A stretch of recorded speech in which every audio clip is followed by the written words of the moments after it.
বিসমিল্লাহির রহমানির রহিম। আমি ডাক্তার ইফতেখার হায়দার। আমি আজকে কথা বলবো হচ্ছে ব্লাড ডোনেশন নিয়ে, বিশেষ করে নিকট আত্মীয় থেকে রক্ত না নেওয়ার ব্যাপারে আপনাদের আজকে সচেতনতামূলক কিছু কথাবার্তা শেয়ার করব। সেটা হচ্ছে নিকট আত্মীয় থেকে রক্ত নেওয়া থেকে আমাদের বিরত থাকতে হবে। কারণ হচ্ছে যে যদি আমরা নিকট আত্মীয় থেকে রক্ত নেই, সেক্ষেত্রে তা মৃত্যুর কারণ হতে পারে। সাধারণত ব্লাড ট্রান্সফিউশন করার 2 থেকে 30 দিন পর এই সমস্যাটি দেখা দেয়। কী সমস্যাটি দেখা দেয়? সেটা হচ্ছে transfusion associated graft versus post disease, এই রোগটা হতে পারে। এই রোগটা সাধারণত ইমিউনো কম্প্রোমাইজ যারা গ্রহীতা আছেন তাদের রিস্ক সবচেয়ে বেশি থাকে।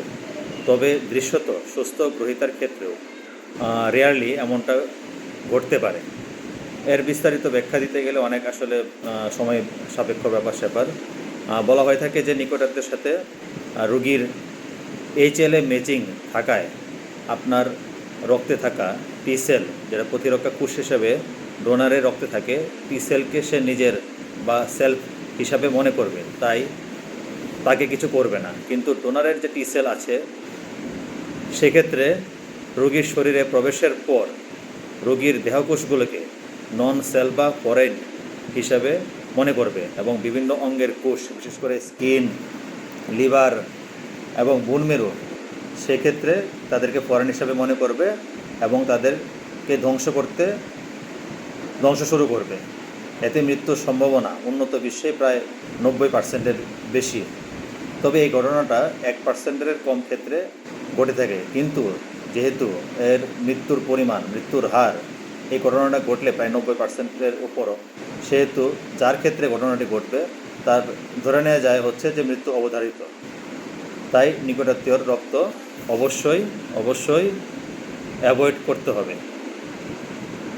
এবং আরেকটি কথা, বিশেষ করে আপন ভাই বোন, বাবা মা, ছেলে মেয়ে, ভাতিজা ভাতিজি, ভাগিনা ভাগিনী থেকে রক্ত নেওয়া থেকে অবশ্যই বিরত থাকতে হবে। আপন ভাতিজা থেকে রক্ত নিয়ে transfusion associated graft versus post disease হয়ে মারা গিয়েছেন আমাদের এখানে, আমরা দেখেছি। আমাদের আইসিইউতে, আমরা ময়মনসিংহ মেডিকেল কলেজের আইসিইউতে আমরা দেখেছি। সেই ক্ষেত্রে অবশ্যই আমাদের এই তথ্যগুলা মনে রাখতে হবে। আমরা কখনোই নিকট আত্মীয় থেকে রক্ত নিব না। তবে ইমার্জেন্সি সিচুয়েশন যদি হয়, যদি রোগীর তার যে রক্তের গ্রুপ আছে সেটা মিলে পাওয়া যাচ্ছে না, রোগীর অবস্থা অত্যন্ত সংকটাপন্ন, রোগীর জীবন অত্যন্ত সংকটাপন্ন, সেক্ষেত্রে বিশেষ অবস্থায় নিকটাত্মীয় থেকে রক্ত নেওয়া যেতে পারে। তবে সেটা অত্যন্ত সতর্কতার সহিত করতে হবে এবং বিশেষ প্রক্রিয়ার মাধ্যমে করা লাগবে।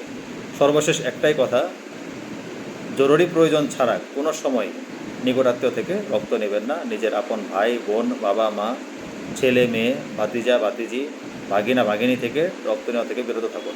ধন্যবাদ। আসসালামু আলাইকুম।